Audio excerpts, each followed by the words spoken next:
Buenas tardes. Hi, everyone. Eu estou muito feliz de estar aqui hoje. É muito bom estar com a comunidade de design, compartilhar um pouco do meu conhecimento em um tema que, para mim, era muito desconhecido até pouco tempo atrás. Então, vai ser muito bom estar aqui com vocês. Você pode me dar o passador, por favor? Passador de slides. Muito obrigada. Bom, me apresentando, eu sou a Carol Nobre, eu sou designer de formação, eu sou do Nordeste do Brasil e eu moro no Sudeste. E eu moro no Sudeste também, já tenho 15 anos, então estou lá e cá. Então é muito bom estar com vocês hoje, representando também o nosso Brasil. Bom, eu formei na UENG, depois eu tenho um mestrado também em inovação na UFMG. E há 10 anos eu já estou como service, atuando tanto em empresas de serviços, como o Sebrae, enfim, governos, também o governo de Minas Gerais, que é o estado que eu resido. Não sei se tem alguém de Minas Gerais por aqui. E também instituições financeiras, que é o tema do que eu vou falar aqui hoje para vocês. Também sou professora universitária de temas correlatos. Trazendo um pouco do contexto para vocês, hoje o Brasil tem mais de 71 milhões de pessoas com dívidas. Ou seja, uma pessoa que tem um compromisso financeiro e não pôde, de alguma forma, arcar com isso em algum momento. A gente percebe, de acordo com os índices, que esse número se acentuou muito após a pandemia que a gente enfrentou nesses últimos anos. Se a gente for observar o contexto global, a gente vê também que esse número é acentuado com números do Fórum Econômico Mundial, e esse número hoje está em torno de 3,3 bilhões de pessoas. Então, é um número muito considerável no estado global, né, da nossa economia. E no contexto brasileiro... Sem spoiler, hein?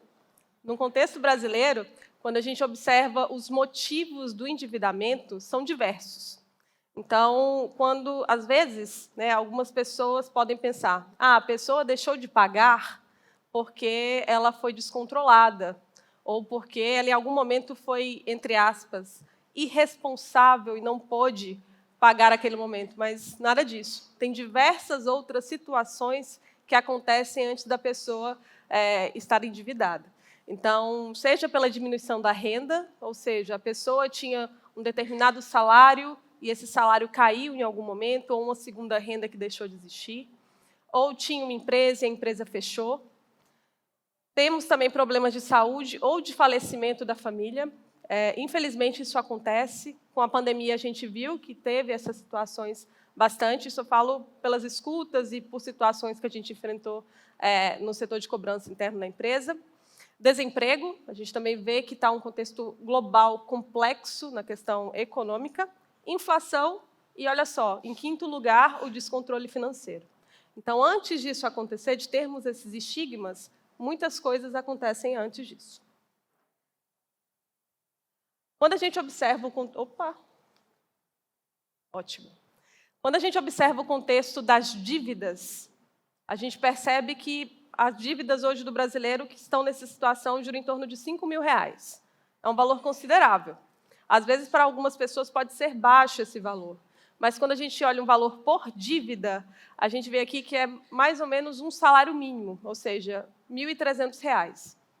Pensem só, num contexto de uma família, às vezes uma família com uma mãe solo ou uma pessoa que vai receber apenas um salário mínimo por mês, imagina só que ela já tem isso tudo em dívidas acumuladas. Parece ser pouco, mas para a maioria das famílias brasileiras é um volume muito considerável. Quando eu observo dentro do contexto da minha empresa, as dívidas são um pouco maiores do que isso, porque nós temos outros serviços acumulados, mas esse aqui é o recorte do Brasil. E as pessoas também podem ter mais de uma dívida, tá?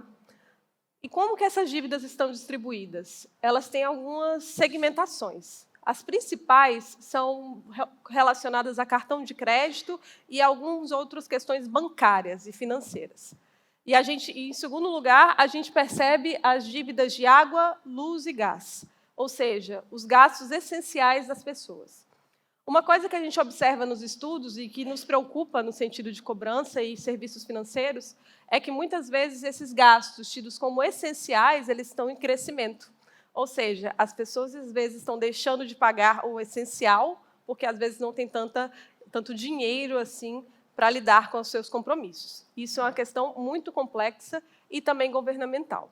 Hoje, no Brasil, a gente percebe que tem alguns programas de auxílio financeiro para questões de dívidas, como, por exemplo, o Desenrola.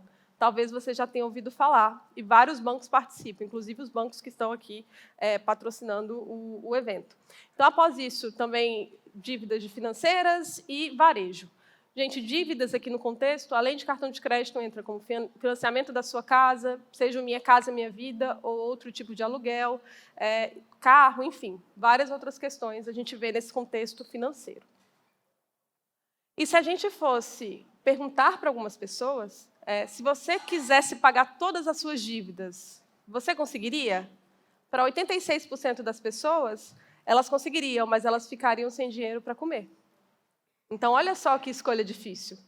Vou ter minhas necessidades básicas atendidas ou eu vou ter questões financeiras resolvidas? Né? Essa é a realidade de muitas famílias e que a gente tem que observar e levar em consideração. Por mais que eu traga para vocês muitos dados, por trás dos dados existem pessoas. E esse é o grande desafio de uma área que eu estou hoje, completamente analítica, e eu sou a única designer para trazer esse ponto de vista das pessoas. E outra coisa muito relevante para a gente trazer no cenário é que, no Brasil, a pessoa que está em dívidas é chamada de nome sujo. Olha só, é um nome muito ingrato, né? E se a gente for observar outros conceitos em torno do nome sujo, a gente vai ter a questão da vergonha, do medo. A pessoa ela não quer falar sobre as suas dívidas, porque pode ser tido o quê? Que ela teve um descontrole financeiro em algum momento. E isso pode ser negativo para si. Né? Eu li alguns relatos de pessoas que, às vezes, foram para outras cidades tentar recomeçar a vida porque não queriam estar em lugares desses, né, que seriam reconhecidas por não pagar uma dívida. Eu li, recentemente, um livro dos anos 80, falando sobre como que as cobranças começaram no Brasil, e, naquela época, as pessoas iam na sua casa, bater na sua porta, perguntar por que você não pagou a dívida. Então, há pouco tempo atrás, era muito mais complexo isso de causar um sentimento de vergonha, de repulsa, que não são interessantes. E quem são as pessoas que estão inadimplentes no Brasil? Quando a gente faz esse recorte, parece que está bem similar, né? Tanto o recorte masculino como feminino. Mas as mulheres estão, em maioria, no cenário de inadimplência. O que leva a gente também a observar os aspectos da economia do cuidado. Talvez você já tenha ouvido falar sobre isso, mas a gente percebe também que, no contexto brasileiro, grande parte das famílias são famílias vindas de mulheres que sustentam a casa. Então, pensem só, essa mulher tem que sustentar a casa, tem que cuidar dos filhos, cuidar da casa em si, às vezes cuidar da mãe, do avô ou de outra pessoa também que mora com ela. Então, quando a gente observa todo esse contexto, em que momento que a mulher vai ter para negociar a sua dívida? Em que momento que ela vai ter para pensar na sua saúde financeira? Então, é muito mais complexo do que a gente imagina. Então, é esse o recorte que eu quero apresentar aqui para vocês hoje. Ainda assim, no recorte geracional, nós temos outros fatores. A maioria das pessoas, cerca de 70%, são economicamente ativas, ou seja, entre 25 e 60 anos que estão nesse cenário de inadimplência. Quando eu trago o recorte para a minha empresa, que é a Porto Seguro, nós temos um cliente um pouco mais velho e, digamos, perdão pela palavra, um cliente que está entre 50 e 70 anos. Então, ele tem um outro recorte de idade. E também é um público masculino. Então, aqui eu trouxe dados, né, disponibilizados até pelo Serasa, mas é importante trazer o contexto também da empresa. Esses dados internos da empresa, a visão do cliente, também é recente, porque a gente está construindo todo esse cenário agora. E, com isso, eu queria perguntar para vocês, se vocês já tiveram, em algum momento da vida de vocês, com dívidas. Eu sei que isso pode trazer vergonha, que é uma coisa difícil de falar. Eu vi algumas pessoas balançando a cabeça, ninguém precisa assumir aqui. Mas eu já estive, e olha só, da minha empresa. Então, assim que eu entrei na empresa, peguei um cartão e esqueci de pagar a anuidade. A anuidade era uma coisa muito barata, R$40. E eu esqueci mesmo. Passou despercebido. E aí eu recebi uma ligação um dia falando que eu estava em dívidas. Eu falei, mas como assim? Eu estou em dívida? Eu sou funcionária da empresa e você está me cobrando?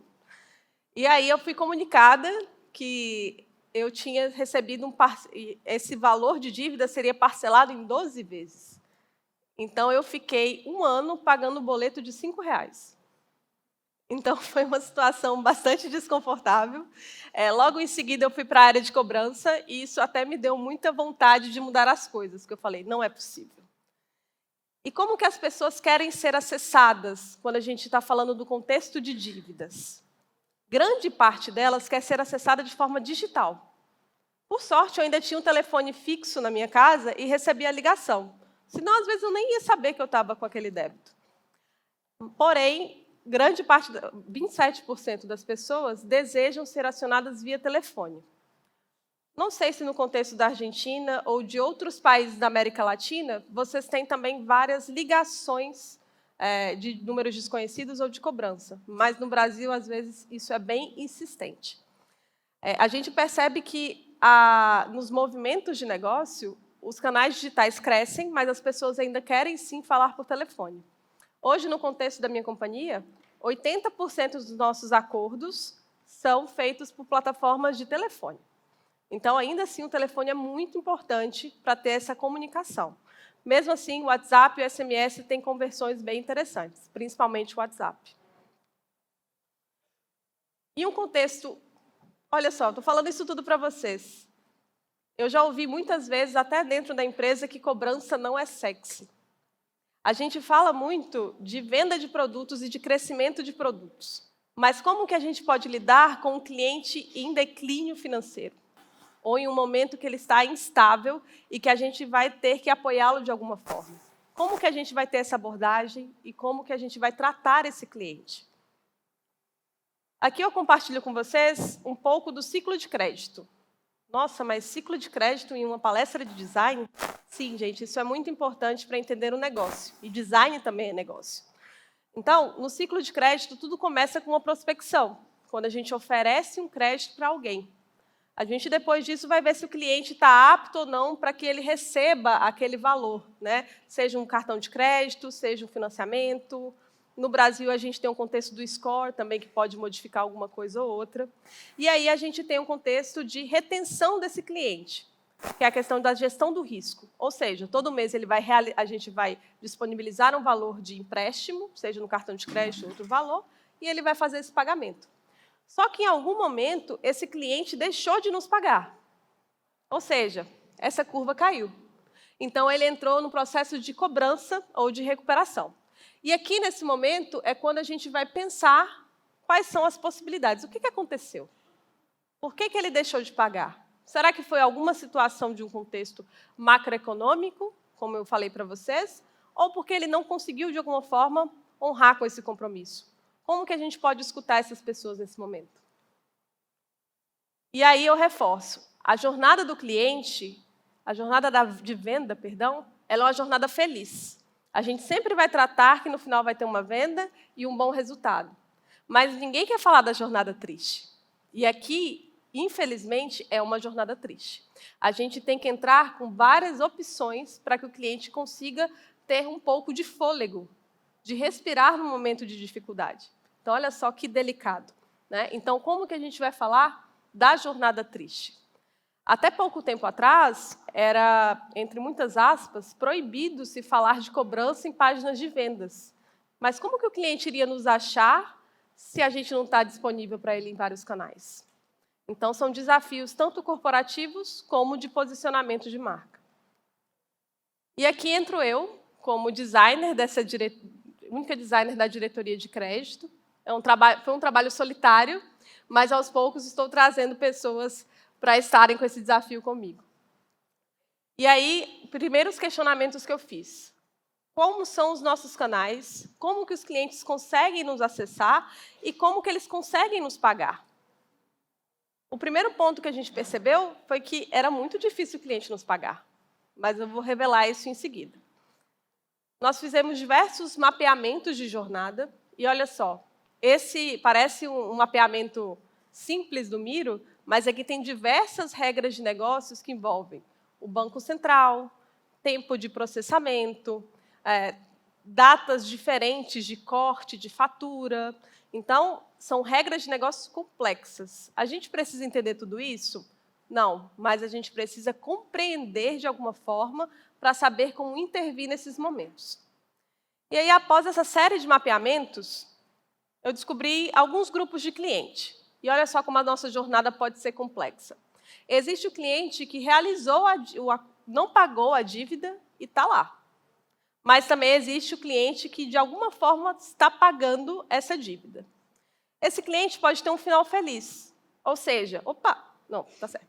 Esse cliente ele pode pagar a sua conta e estar em dias e voltar a consumir. Porém, esse cliente também pode não pagar. E isso acontece com muito mais frequência do que vocês imaginam. A pessoa ela pode fazer um parcelamento de dívida de 10, 20, 48 vezes, e nesse meio do caminho acontecer outras situações financeiras que vão gerar essa quebra.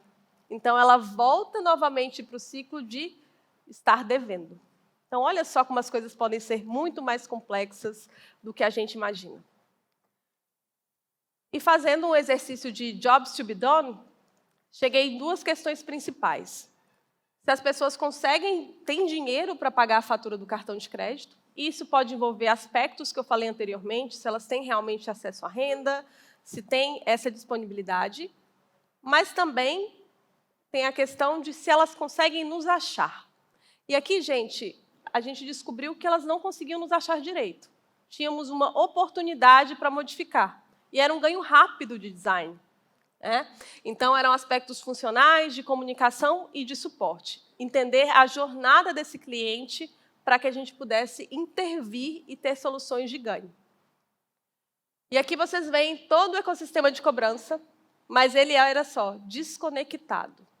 Então, nós tínhamos um e-mail que direcionava para um telefone desatualizado, tínhamos um chatbot que às vezes estava escondido, tínhamos SMS que às vezes direcionavam para canais que não estavam tão interessantes assim.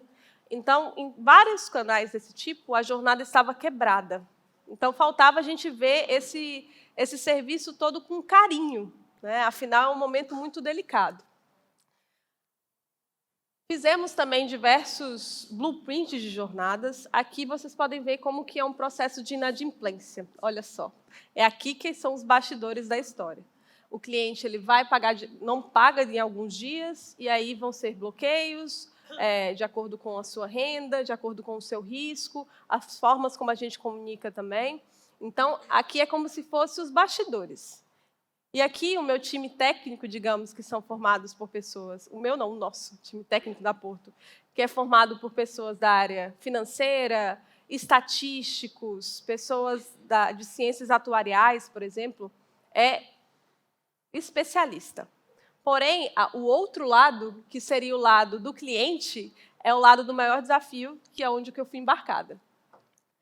E aqui, esse reporte que eu compartilho com vocês foi levado para a presidência do banco. Então, quando eu estava fazendo essa apresentação, eu fiz muita questão de enfatizar que o cliente tinha muita dificuldade de nos pagar. Então, quando a gente fala isso para um executivo, para uma pessoa de negócios, gera um desespero, porque eles querem receita, quem não quer, na verdade. Então, enfatizar isso, que era muito mais difícil o cliente chegar nessa jornada feliz de fazer o pagamento, foi uma coisa também que foi um instrumento muito forte para ganharmos pesos nos projetos e priorização também de recursos. Então, deixar isso de forma visual e muito evidente foi um ganho muito bom. E alguns desafios que eu enfrentei nessa jornada e que eu ainda enfrento. Tanto a questão de integrações de sistema, isso é uma questão muitíssimo delicada, que entram áreas de TI e áreas de negócio também, para ter essa priorização. Levar gentileza nessa jornada, como eu mencionei para vocês, é um momento muito delicado para as pessoas. Como que a gente pode abordar esse cliente? Quando eu vou para a parte de atendimento, ou seja, no telefone, hoje são mais de 1.000 pessoas que fazem ligações diariamente. Então, como que eu posso levar um tom de voz amigável, que seja aberto para as pessoas para resolver esse problema?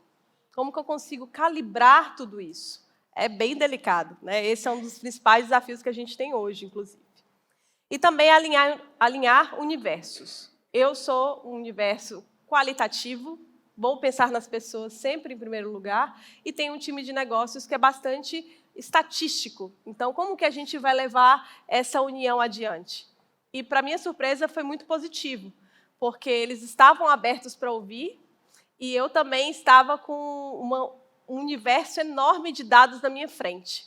Então, qualquer informação que eu gostaria, eles conseguiam me disponibilizar. Então, isso foi muito rico para que a gente pudesse estruturar a nossa cobrança orientada tanto para pessoas como para dados. E, aos poucos, também entra a questão de mudança de visão. Novamente, sou a única designer nessa história. Então, eu tenho um papel de evangelizar as pessoas para pensar no cliente. Eu estou nesse papel já tem mais ou menos 1 ano e meio, e eu consigo perceber que as pessoas estão pensando muito mais na ponta do que há um tempo atrás. Então, é um desafio constante. E uma experiência muito positiva que eu fiz foi de levar esse time técnico no atendimento, ou seja, nas ligações telefônicas na nossa central, para que as pessoas pudessem ouvir o que os clientes estão falando. Tem até um apelido para isso chamado carrapato. Nós vamos para uma central de call center, ficamos do lado da pessoa e ficamos ouvindo toda a ligação para entender o que o cliente está falando. Então, nessas horas, as pessoas começaram a perceber, poxa, mas o cliente escuta muitos números. Será que o cliente consegue fazer as contas do que é melhor para ele naquele momento? Porque vai ter muita diferença se ele aceitar um parcelamento de 12 vezes ou se ele for pagar o acordo dele à vista. Então, são diferenças que ele vai ter que arcar, às vezes, em poucos minutos de ligação.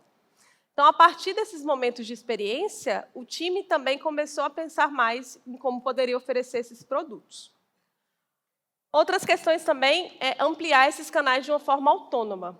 Nós percebemos que as centrais telefônicas elas têm uma restrição de horário, justamente por serem dias da semana e horário comercial, questões jurídicas e por lei. E nós, com os canais digitais, que a gente foi criando tanto um portal, que é algo relativamente novo para negociar, e canais digitais como o WhatsApp, que eu falei para vocês, nós percebemos que temos muitas interações no final de semana e também em horários fora do ambiente comercial. Às vezes, as pessoas não querem falar disso no horário de trabalho. Lembram que, às vezes, pode ser uma questão muito delicada? Então, oferecer esses canais em momentos offline, digamos, fora do ambiente comercial, foi bastante positivo para o nosso resultado. Bom, aqui já é quase o final feliz da história. Hoje nós temos teias de canais com o cliente que já são muito mais conectadas. Então, o cliente consegue navegar em diferentes ambientes. E nós percebemos também ver como que ele vai transbordando. Muitas vezes, o cliente vai demorar 1 mês para fechar um acordo. Ele vai ver aquela proposta, ele vai pensar, ele vai fazer uma conta, vai ver se o dinheiro sobrou ou não. Então, é um tempo de espera longo para que ele possa fechar um acordo, que a gente fala que é fechar essa dívida. Mas hoje a gente já tem várias questões que podem se interligar, inclusive dentro do aplicativo da empresa, enfim. Aqui, hoje, a gente tem uma grande conexão dos canais. Então, não foi fácil, né, trazer toda essa questão. Hoje, já falo para vocês um momento feliz. Mas foram muitos momentos que a gente teve que fazer modificações, mas foram ganhos rápidos de conexão. Às vezes, eram pequenas informações que estavam corrompidas, mas hoje a gente já consegue ter uma jornada muito melhor para o cliente e que ainda pode melhorar, mas ainda assim a gente tem esses ganhos. E trazendo para vocês, também teve essa questão de mudança de visão. Tanto a questão de integração e multicanalidade. Hoje nós percebemos que o cliente chega, às vezes, num portal e ele converte muito para o WhatsApp. Às vezes, ele nem faz login, ele já vai direto para o WhatsApp fechar.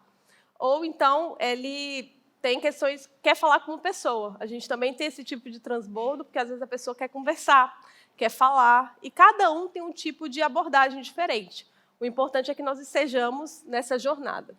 Outros pontos também que vem a questão de mapeamento de jornadas para melhoria de experiência e a diminuição do custo de cobrança. Hoje, quem fazem as ligações são parceiros, ou seja, nós temos que ter um FII nessa operação. Quando a gente traz para dentro com questões digitais, a nossa cobrança também fica mais barata e mais efetiva. Por fim, eu compartilho os meus aprendizados com vocês, como uma designer que está dentro de uma área financeira e que não é sexy. Que o serviço de cobrança também é um produto. Então, ter essa visão de produtização foi um ganho muito alto para nós como área. Então, a gente começou a ver isso de outra forma, com mapeamento de processos, com ganho de jornadas e com experiências. Quando a gente começou a colocar isso na mesa, no caso eu, a história ficou diferente e o meu trabalho ganhou muito mais corpo e priorização dentro da minha companhia. Por outro lado, design é negócio.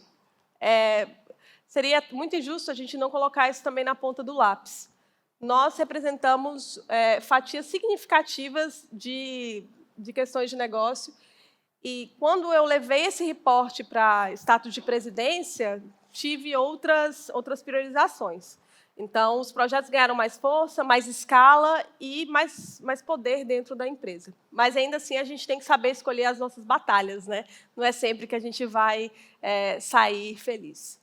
E, por fim, conhecimento é poder.